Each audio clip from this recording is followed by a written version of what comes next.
Alright, I'm Arjay Centeno. This is my second class here at DCSX. Everything you need to know in terms of my bio, my schedule, DVDs, my new videos for, actually the recap videos for my new class in Belleville, New Jersey is all in there. Super Swing Tuesdays. You can get online, arjaycenteno.com. Alright, so this is the spins class. We had a lot of fun with this.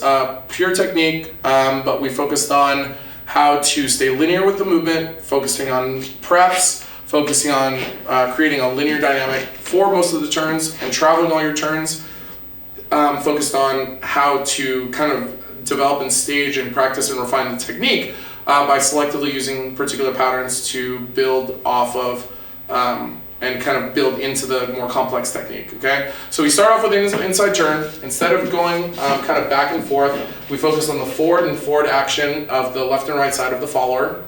Jacqueline's joining me.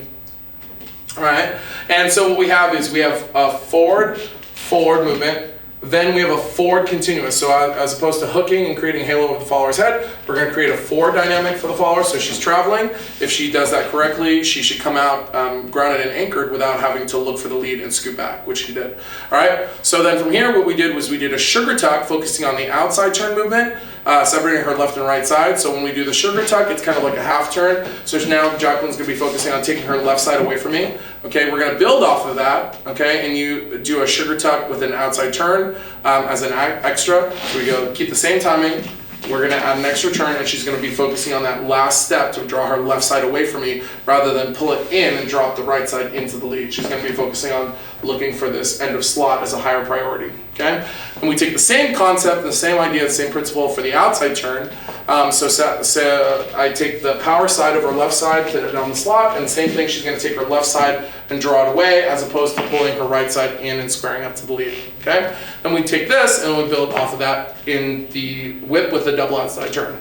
So we have a whip, then we have a double outside turn, and grounding the same way, drawing through her left and my right, okay? Now, the last thing was I have the same mantra: the better the prep, the better the turn.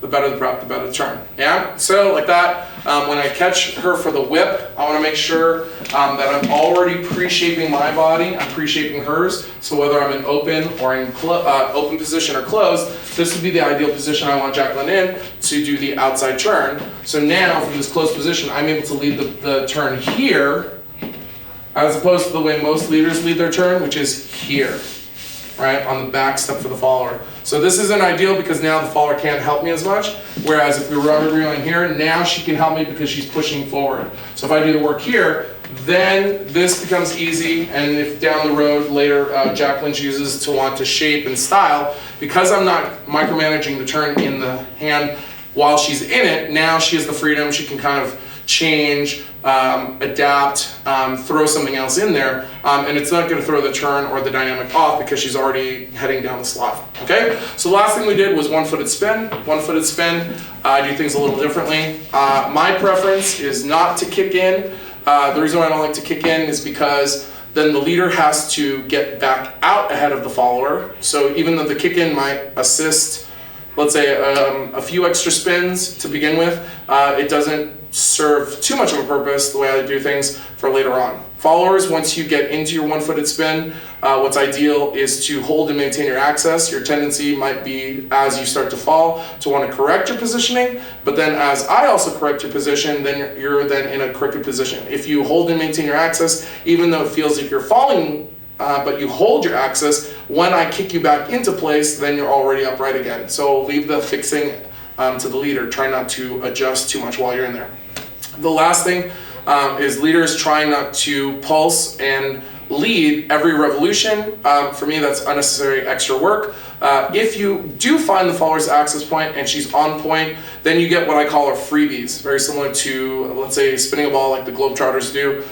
They don't have to kind of rotate the ball every revolution. Once the ball is spinning on its axis, it kind of spins freely on it, and you get freebies. Only when the follower starts to fall off balance and get off that kind of rotational dynamic do you have to then worry about getting her back on. Okay, so leaders, once you find that sensitivity of where the follower kind of pockets her axis, all it is scooping her back into it. Yeah, looks like this. forward, round and settle, and then up and around, and scoop, and as she's pushing up, pushing down, and she can virtually keep going, okay? And that's what our one-footed spin looks like. Thank you.